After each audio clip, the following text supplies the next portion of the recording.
പുതിയൊരു വീഡിയോയിലേക്ക് സ്വാഗതം. കഴിഞ്ഞ ജനുവരിയിൽ ഇവരുടെ സെഷൻസ് കോടതിയിലെ കേസ് തോറ്റതിന് ശേഷം വന്ന ഒരു വക്കീലന്മാരായിരുന്നു ന്യൂട്ടൺസ് ലോ. ന്യൂട്ടൺസ് ലോയെ ഹൈറിച്ചുകാർ പറഞ്ഞുകൊണ്ടിരുന്നത് ബഡ്സ് എഴുതിയുണ്ടാക്കിയിരുന്ന വക്കീലന്മാർ എന്നാണ്. ബഡ്സ് എഴുതിയ വക്കീൽ പറഞ്ഞു നമ്മുടെ കമ്പനി ബഡ്സിൽ പെടില്ല എന്ന്. അങ്ങനെ അവസാനം 2 മാസത്തിന് ശേഷം അപ്പീലിന്റെ കാലാവധി അവസാനിക്കുന്നതിന് കുറച്ച് ദിവസങ്ങൾക്ക് മുമ്പേ അവർ ബഡ്സിൽ അപ്പീൽ ഫയൽ ചെയ്യുകയാണ്. അവരുടെ അപ്പീലിന്റെ ഫയലിൽ പരിശോധിച്ചു കഴിഞ്ഞാൽ അവരുടെ പ്ലാൻ എന്താണെന്ന് ഏവർക്കും മനസ്സിലാവും. അവരുടെ പ്ലാൻ എന്ന് പറയുന്നത് ഈ കമ്പനിയുടെ അസറ്റും ലയബിലിറ്റിയും കണക്കാക്കണം. അതുപോലെ തന്നെ അത് ഗവൺമെന്റ് നിശ്ചയിച്ച് നിക്ഷേപകർക്ക് കൊടുക്കാനുള്ള നടപടികൾ ഉണ്ടാവണം എന്നുള്ളതാണ്. എന്നാൽ ആ പ്ലാൻ അവർ വിചാരിച്ചതുപോലെ നീങ്ങിയില്ല എന്നുള്ളതാണ് സത്യം. ഇത്തരത്തിലുള്ള കമ്മിറ്റിയെ നിശ്ചയിക്കാനുള്ള പദ്ധതികൾ ഗവൺമെന്റ് എതിർക്കുകയും ആദ്യം ചെയ്യാനുള്ളത് ഈ കോടതിക്ക്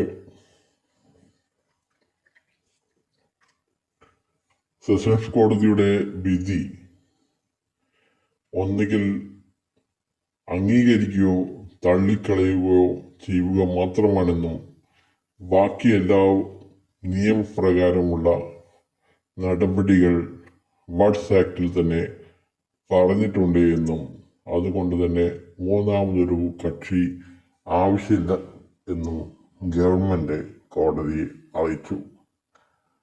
അതിനുശേഷമാണ് നിക്ഷേപകർക്ക് പണം കൊടുക്കുന്നതിന് വേണ്ടി ഈ പിടിച്ചു വച്ചിരിക്കുന്ന പണത്തിന് ഇൻട്രസ്റ്റ് കിട്ടുന്നില്ല എന്നുള്ള ആവശ്യം കോടതിക്ക് മുന്നാകെ വന്നപ്പോൾ ഇത് ഇൻട്രസ്റ്റ് കിട്ടുന്ന രീതിയിൽ ട്രഷറിയിലേക്ക് മാറ്റണം എന്ന് പറഞ്ഞത് അത് നിക്ഷേപകരെ സംബന്ധിച്ചിടത്തോളം ആശ്വാസകരമാണെങ്കിൽ കൂടി കമ്പനിയെയും ലീഡർമാരെയും സംബന്ധിച്ചിടത്തോളം അത് ഒരു മോശം വാർത്തയായിരുന്നു. അതുകൊണ്ട് തന്നെ ന്യൂട്ടൺസ് ലോയുടെ പദ്ധതി പൊളിയുന്നതായാണ് അവിടെ കണ്ടത്. സൊസൈറ്റിയും കേസ് നടത്തുന്നവരും തമ്മിൽ വാക്തർക്കത്തിന് വരെ ട്രഷറിയിലേക്ക് മാറ്റുന്ന നടപടി വഴിവെച്ചിരുന്നു. അതിനുശേഷമാണ് ട്രഷറിയിൽ മാറ്റിക്കഴിഞ്ഞാൽ യാതൊരു വിധത്തിലുള്ള കമ്പനിയുടെ കാര്യങ്ങളും നടക്കാതെ വരുമെന്നും നിക്ഷേപകർക്ക് മാത്രമായിരിക്കും ആശ്വാസം കിട്ടുക എന്നും മനസ്സിലാക്കിയ കമ്പനിയും ലീഡർമാരുമാണ് ഇപ്പോൾ പുതിയൊരു നീക്കവുമായി വന്നിരിക്കുന്നത്.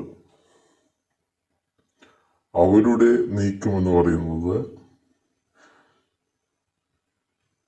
ബഡ്സ് തോറ്റ ഈ അവസ്ഥയിൽ അവരുടെ നീക്കമെന്ന് പറയുന്നത് നമ്മൾ കമ്പനിയെ തിരിച്ചു കൊണ്ടുവരുന്നു എന്ന് പറഞ്ഞ് ഒരുപാട് ആൾക്കാരെ വീണ്ടും പറ്റിക്കാം,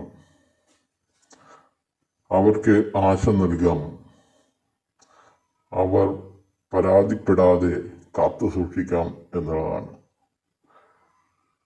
ഇത്തരത്തിൽ വിവിധങ്ങളായ പദ്ധതികൾ കൊണ്ടുവന്ന് തട്ടിപ്പ് നടത്തിയ ഇന്ത്യയിലെ നിയമത്തിന് വിരുദ്ധമായി പ്രവർത്തിച്ച ഒരു കമ്പനിക്കും പ്രവർത്തിക്കാൻ കഴിയില്ല എന്ന് ഉത്തമ ബോധ്യമുള്ളവരാണ് ഇതിൻ്റെ നേതൃത്വ നിരയിലുള്ളത്. എങ്കിൽ കൂടി അവർ പാവങ്ങളായ നിക്ഷേപകരെ പറഞ്ഞു പറ്റിക്കുകയാണ്. ഈ കമ്പനി പണം തിരികെ കൊടുക്കാൻ തീരുമാനിച്ചാൽ ആർക്കും തന്നെ ഒന്നും കിട്ടുകയില്ല എന്നും നികുതി ഇനത്തിലും മറ്റ് ഇഡിയുടെ പണം അതെന്താണെന്ന് വക്കീൽ തന്നെ വ്യക്തമാക്കേണ്ടതുണ്ട്. ഇഡിക്ക് എന്തിനാണ് പണം കൊടുക്കേണ്ടത് എന്ന്. ഇഡി എങ്കിൽ ഈ മുഴുവൻ തുകയും ഇഡിക്ക് കൊണ്ടുപോകാവുന്നതേ ഉള്ളൂ. ഇഡിക്ക് യാതൊരു പണത്തിൻ്റെയും ആവശ്യമില്ല. നിക്ഷേപകർക്ക് തിരിച്ചു കൊടുക്കാൻ വേണ്ടി മാത്രമാണ് ഇഡി അറ്റാച്ച് ചെയ്തിരിക്കുന്നത്. നികുതി ഇനത്തിലും ഇഡിയുടെ പണമായിട്ടും തിരികെ കൊടുത്തു കഴിഞ്ഞാൽ ഒന്നും തന്നെ ഉണ്ടാവില്ല എന്നാണ് പുതുതായി വന്ന പ്രഗത്ഭ വക്കീൽ പറയുന്നത്. അത് ശരിയുമാണ്. ചില അർത്ഥത്തിൽ ഈ തുക നിക്ഷേപകർക്ക് തിരിച്ചു കൊടുക്കാൻ അപര്യാപ്തമാണ്. നിങ്ങൾ പറയുന്ന 10,000-കണക്കിന് ആൾക്കാർക്ക് ഇത് വീതിക്കാൻ തികയില്ല എന്നുള്ളത് സത്യമാണ്. അപ്പോ ഇത് ഇങ്ങനെ ട്രഷറിയിലേക്ക് മാറ്റിക്കഴിഞ്ഞാൽ എല്ലാം അവസാനിച്ചു എന്നുള്ള പ്രതീതി ഉണ്ടാവും. അതുകൊണ്ട് അത് ട്രഷറിയിലേക്ക് മാറ്റിയാലും നമ്മൾ കമ്പനിയെ തിരിച്ചു കൊണ്ടുവരുമെന്ന് അടുത്ത നടപടി തുടങ്ങിയിരിക്കുകയാണ്. ഈ കമ്പനി തുടങ്ങി ഏത് ആൾക്കാരാണ് ഇതിൽ ലക്ഷങ്ങൾ നിക്ഷേപമായി സ്വീകരിക്കുക? ഏത് സൂപ്പർ മാർക്കറ്റിൽ നിന്നാണ് നിങ്ങൾക്ക് എപ്പോഴെങ്കിലും ലഭിക്കുക? അങ്ങനെ പല പല കാര്യങ്ങളും നിങ്ങൾ സ്വയം ആലോചിക്കേണ്ടതുണ്ട്. ഈ ഒരു പദ്ധതി എന്ന് പറയുന്നത് ഒരിക്കലും നടപ്പിലാവാൻ സാധ്യതയില്ലാത്ത, നിങ്ങളെ പറ്റിക്കാൻ വേണ്ടി മാത്രം ഉണ്ടാക്കിയിരിക്കുന്ന പദ്ധതിയാണ് എന്ന് ഓർക്കുക. അത്രമാത്രം.